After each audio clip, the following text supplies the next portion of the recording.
I think it was funny that he was talking about not wanting to see too many freshmen at quarterback, even though he did it.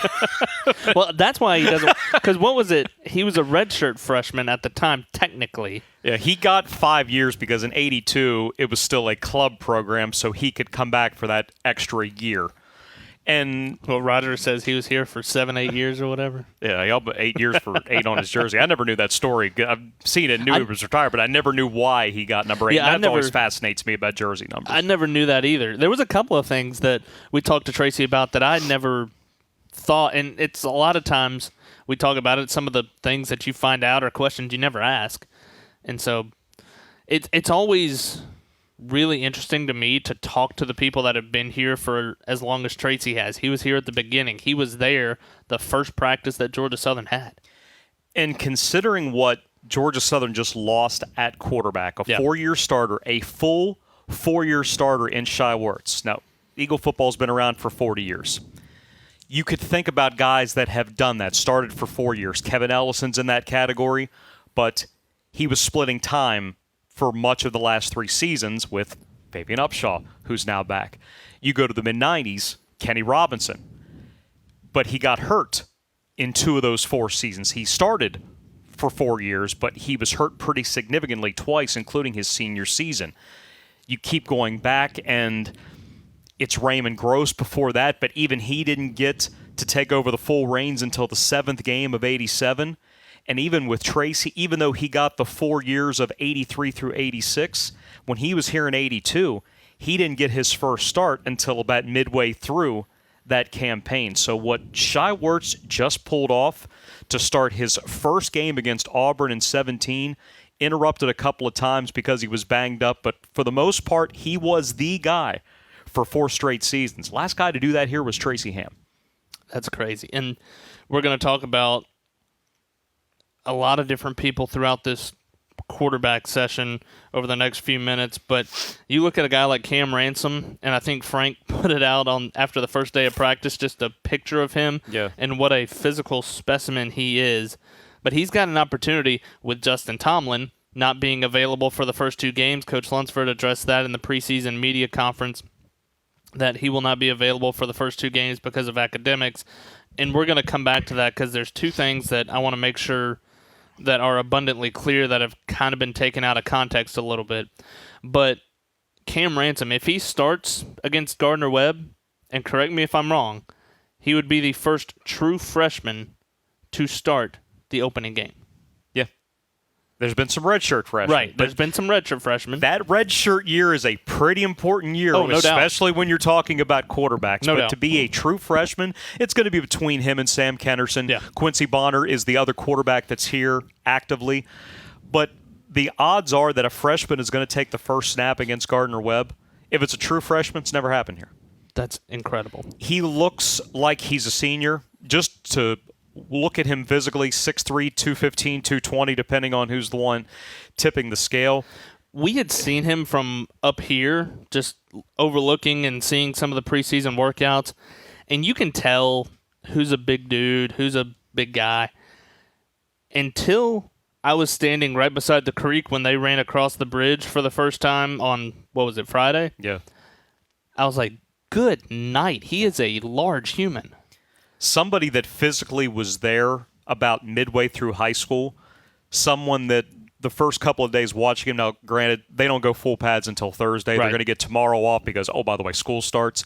They haven't been full go yet, so you've got to temper what you've seen so far. But he's left-handed. Don't have a whole lot of those in the history of Georgia Southern football. Sam We got Kenderson, 2. Yeah, first time we've ever had 2 lefties on the roster at the same time. And Sam Kenderson's going to be involved, and who's to say he won't be the starter? There's been a lot said about Ransom the first couple of days before full pads have even started. But the way he does things, it's just not something you see a whole lot here. And you could look back to Shai, but remember, he had the redshirt year in 16. He had a chance to watch Kevin Ellison and Fabian Upshaw for that first season. And then I'm sure those eyes were pretty wide as a redshirt freshman when you're making your college debut in front of 85,000 people at Auburn. That's going to be a little bit different from whoever the starter is against Gardner-Webb, where there's hopefully between 20 and 25,000 people here on September the 4th. I'm curious to see how the first day in full pads go on Thursday, but especially that first scrimmage, which is 9:30 a.m. on Saturday as part of FanFest.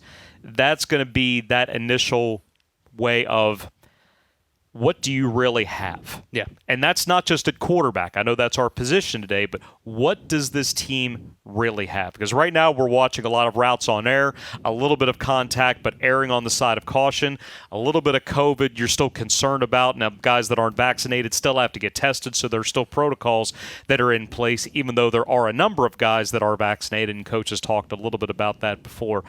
You're always going to lose some guys during camp. It just, that's how it goes. It happens. But if you can limit the amount of opportunities you have for those instances until you have to go full pads, then the chips fall where they do. I'm just going to go down the roster of all of the guys that are listed at quarterback for this Georgia Southern team and just kind of give you a brief overview of what that quarterback room kind of looks like. You've got Conor Cegelski at quarterback, the redshirt freshman out of Atlanta. Coach Lunsford talked about it in the preseason media conference that he is probably not going to be available because of an injury until probably October-ish, mid to late October. You've got Sam Kenderson. We saw a couple of times last year, whether it be taking snaps, moving to that slot. It'll be kind of up in the air of where he will be, but he is somebody that we talked about it last year a lot. He is somebody that is so athletic that you have to get him the ball in some way, shape, or form, but he is in that contention to start at quarterback for Georgia Southern. Quincy Botter, you mentioned, the freshman out of Lithonia, Georgia. Justin Tomlin, we know what he is. We know what he's got. You know what you're going to get with Tomlin, and Tracy just talked about it. The experience that he has is what Georgia Southern doesn't have in the rest of that quarterback room. But again, he will be out 2 games because of academics. You've got Will Lovett, the quarterback, redshirt senior, transferred in from Troy. He is mainly the scout team guy. And then Cam Ransom, the freshman that we talked about out of Lakeland, Florida. But I mentioned at the top of this segment, there's 2 things that I want to get out there and make sure that what actually has happened and the reasons are what is out. Yeah. The first one being Justin Tomlin, and there's a lot of speculation of what has gone on. The way that Coach Lunsford addressed it, and I think he did a really good job at his media conference this past fall, it was not the semester that Justin Tomlin was looking for academically.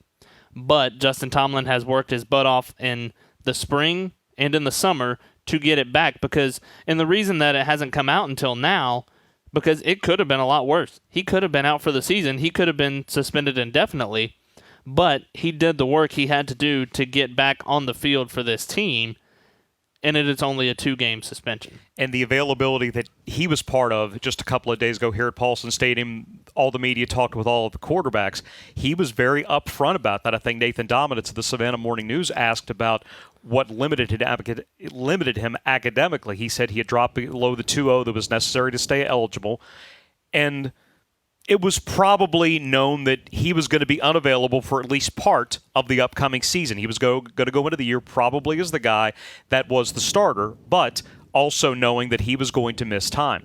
We could just as easily, like you said, be here talking about the fact that he's not going to play at all this year. Right. The fact that it's only 2 games gives opportunities for other guys to get reps, but just because he's not going to play the first 2 games doesn't mean he's been sitting on the side. He's still taking his snaps because he has to be ready in the case of Game 3 when he's eligible to come back when Georgia Southern goes to Fayetteville to take on the Arkansas Razorbacks. It could be his position. It may not be his position. There's no way to know that yet, but he's got to stay ready. The other one that I wanted to kind of touch on and make sure that, again, what is correct, what is known is out there, is James Graham. A lot of people have brought up the conversation of why James Graham is not in the contention. He was moved to wide receiver back a couple of months ago, and yes, he was a quarterback at Georgia Tech.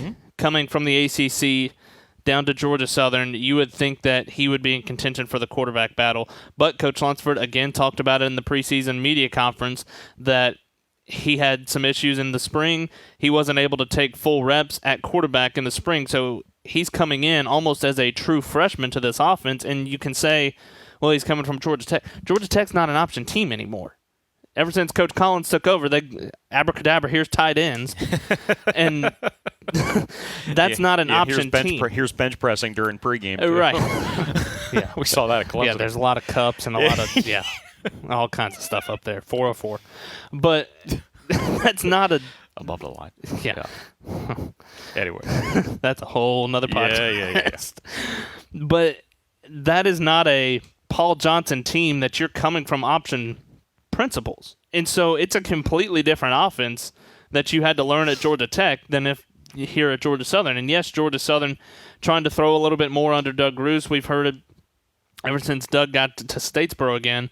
But it's a completely different offense. You're coming in as a true freshman. Yes, he has the athleticism, and I think that's why you see that move to wide receiver. And Doug brought it up during his pre-spring press conference that formation-wise might be a little bit different than what you saw in 14 and 15. Now, concept-wise, philosophy-wise, it's not going to look that different, but personnel-wise, a lot more three-receiver looks, whereas before it was as heavy in the backfield as you could get with 3 backs, 2 tight ends, lots of combinations where that's just how it worked for those couple of campaigns. Granted, having Matt Breida made it a lot easier because he was probably the fastest guy on the field most of the time, regardless of who Georgia Southern was playing.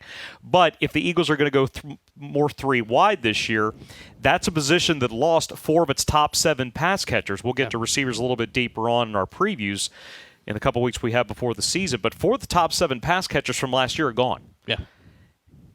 Graham is an athlete, capable of playing quarterback, but at this point, the best way to get him involved is to just get him on the field, and that may be something we revisit with Sam Kenderson.